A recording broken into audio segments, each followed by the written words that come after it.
Laryngoskop terdiri dari dua hal. Satu, handle. Dua, blade. Ini handle, ini blade. Tangan kiri saya handle, tangan kanan saya blade. Cara memasangnya adalah seperti ini. Ini jempol tangan jempol tangan kiri ada di atas ini. Ini kemudian ini sudut yang ini membentuk 30 derajat seperti ini, didorong pakai jempol, kemudian dipatahkan. Lihat nyala atau tidak. Oke. Untuk penutupnya ini sama, jempol kiri ada di sebelah kiri sebelah sini, dipatahkan dan didorong. Oke, paham? Coba.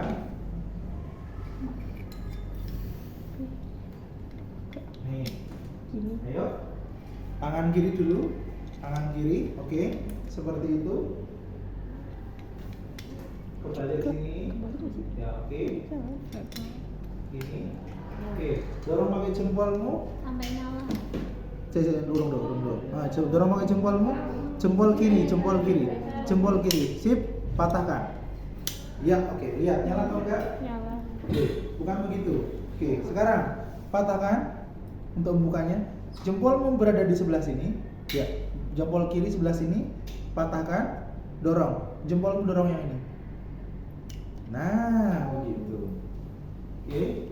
Yuk, kalian. Jempol kirimu masuk sini. Kenapa kok tidak direkomendasikan misalkan gini aja kok? Bisa kok. Ini tidak safety. Tidak safety maksudnya kalau kita ngangkat gitu, entah kacamata kita yang kena atau teman kita yang kena atau pasiennya juga kena, kalau kena hadap sana atau keluarga pasien yang kena, gitu ya. Kalau tambah lagi, enggak ya. Jadi gitu, muka kalian serius-serius banget gitu loh. Ini gemoy gitu kan. Goyang TikTok ada juga gitu kan. Mukanya terus amat saya udah santai loh padahal. Apakah muka saya selalu serius begitu? Enggak kan? Muka tegas, Pak. Hah? Muka tegas.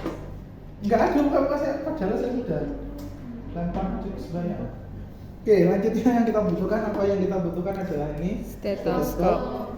Apalagi Gel. plester. Benci banget saya dengan plester kayak gini. Plester ya. Kemudian ini selang ET. Selang ET. Kemudian ini anak ya. Anak itu ada stilet atau mandren. Ini oksitosin. Sopo nggak oksitosin? Melahirkan. Ini dari dalam situ tadi. Oh. Keluarin. Spet ada nggak spet? Spek. Ya, ini juga selang itu yang sama. Selang itu, ini selang itu. Oh ini spet. Dan kita butuh spet. Ya, clear. Itu hal-hal yang kita butuhkan di dalam pemasangan ETT. Selanjutnya, sarung tangan, gitu sarung tangan. Kenapa lo pakai sarung tangan? Ada berapa sarung tangan itu? Ada banyak. Ada banyak, ya udah pakai satu-satunya. Kalau cukup, ya. Ya. Semuanya pakai. Hah? Ya semua. Ya, nih. Empat. Semuanya. Iya. Karena selain itu melakukan praktek. Ambil gel. Nih. Cuma di itu. Iya. Ini ya. Digital. Apa? Masuk Eva. Enggak. Digital. Praktek. Digital kayak ini. Baggingnya tadi yang satu lagi, bagging mana dia? Semanja ini boleh. Ini bagging ya. Ini bagging. Karena selain ini praktek semuanya. Oke. Selanjutnya, sebelum kita melakukan, Pakai dua. kita terlebih dahulu yang namanya periksa dulu balonnya. Ini balonnya. Yang di sini ada balonnya. Ini kondisinya steril ya harusnya ya. Nih. Ini diisi udara 10 sampai 15 seperti ini dan dicek dulu. Oke. Apakah balon ini bisa mengempes atau tidak? Ini ngempes ya. Berarti bocor, tidak bisa digunakan. Kalau tidak bisa digunakan gimana? Buang. Ganti. Yes. Kayak coba kita ganti yang lain. Coba kita pakai ya. Nah, itu baru. Kan tinggal beli. Sangat gampang. Apa? Beli. Sangat gampang. Kan udah bayar. Ya, sudah? Kosongkan kalau sudah. Nanti gak dong. Gak dilihatin. Taruh sini saja. Kemudian selanjutnya ini kita isi dengan gel. Harus diberikan gel.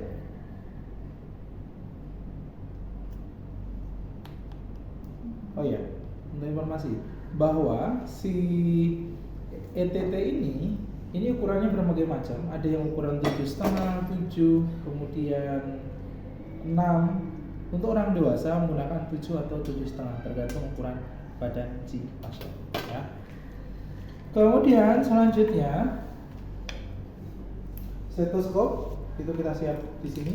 Ini tidak ada berinteraksi dan lain sebagainya karena kondisi pasien itu butuh segera. Waktu kita memasukkan si ETT ini kita hanya butuh 10 detik, tidak lebih dari 10 detik.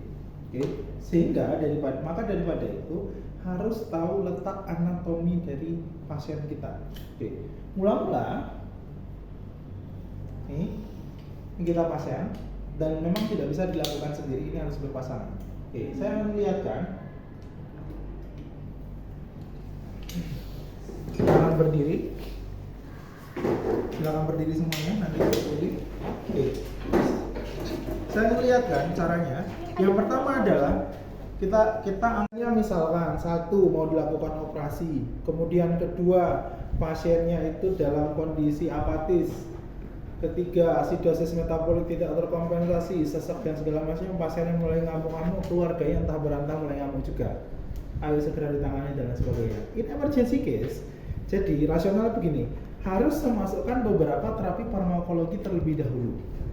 Kalau tadi kan langsung masuk itu cardiac arrest, boleh. Tapi kalau enggak, harus yang pertama itu yang kita harus masukkan. Rasionalnya begini, saya tidak ingin langsung memberikan apa, tapi saya coba menganalogikan begini. Kalau kita pada orang normal dimasukkan sesuatu ke dalam mulut kita secara terpaksa, ngamuk nggak? Ya.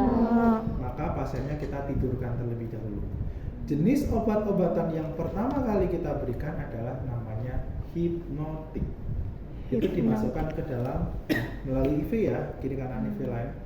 Kemudian kedua, kalau kita sedang tidur, kemudian kita cubit pasiennya, kerasa nggak? Kerasa. Kadang kerasa sehingga kita bisa bangun, ya.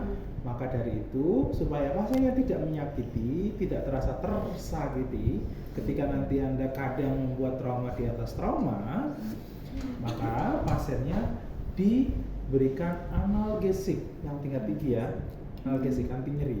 Kemudian begini, kalau lagi tidur dicubit, dia ada refleks tidak pasiennya? Ada. Maka jenis obat-obatan yang ketiga yang kita berikan adalah yang namanya relaksan. Ya, sudah relaksan masuk, setiap dari intervensi yang kita berikan, obat-obatan yang kita berikan, SpO2-nya pasien akan apa? Akan mulai turun. Ya, atau menjadi takikardi, bradikardi dan lain sebagainya. Maka harus ada monitor bedside yang kita berikan. Clear? Ketika kita memberikan obat-obatan tersebut, pasien SpO2-nya akan mengalami penurunan. Ini kondisi ya, dimana kalau kita mau dimana kalau kita mau intubasi pasiennya apatis dan lain sebagainya, ya. Maka selanjutnya ada istilah pre-intubasi terlebih dahulu. Pre-intubasi diberikan selama berapa? Selama 2 menit atau SpO2-nya sudah naik di angka 80. Ya. 1 2 3 4 5 1 1 2 3 4 5 2 1 2 3 4 5 3 sampai 2 menit atau SpO-nya sudah di atas 80. Kalau SpO2 60 tetap 60 atau 70 tapi tidak bisa naik SpO2-nya, kita sudah berikan minimal di 2 menit tadi. Kalau sudah 2 menit segera lakukan pasang. Makanya kita hanya punya waktu hanya 10 detik. SpO2-nya turun, utak sampai 5 menit nggak selesai, lihat SpO2-nya. Kalau SpO2-nya turun, pre-intubasi lagi. 2 menit lagi. 2 menit lagi atau SpO2-nya sudah 80. Namanya pre-intubasi. Artinya kita punya kesiapan untuk nanti jangan sampai SpO2-nya turun. Kalau drop turun, pasiennya cardiac arrest. Gitu ya. Kalau tadi kan kita intubasi pada saat orang lagi RJP zat, kita stop dulu 10 detik, kita masuk. Itu ya. Ini kalau kondisi pasien mau misalkan operasi ataupun trauma-trauma ini. Begitu cara pemasangannya. Ada pertanyaan? Clear? Evalnya besok gimana? Evalnya besok sampai masuk. Tergantung saya apakah pasiennya cardiac arrest atau apatis, tergantung instruksi dari saya. Paham sampai di sini? Paham. Clear? Clear. Nah, besok menggunakan 2 pantem. Ya, 1 pantem yang ini, 1 pantem yang lain. Prinsipnya sama. Kalau Anda ingat anatomisnya, masuk di bawah epiglotis, di bawahnya ada Lari. Kalau di bawahnya lagi ada Esophagus. Oke, clear sampai di sini? Clear. Tidak ada pertanyaan? Enggak. Cukup? Aman ya? Aman. Kalau tidak ada, saya cukupkan. Ini sudah jam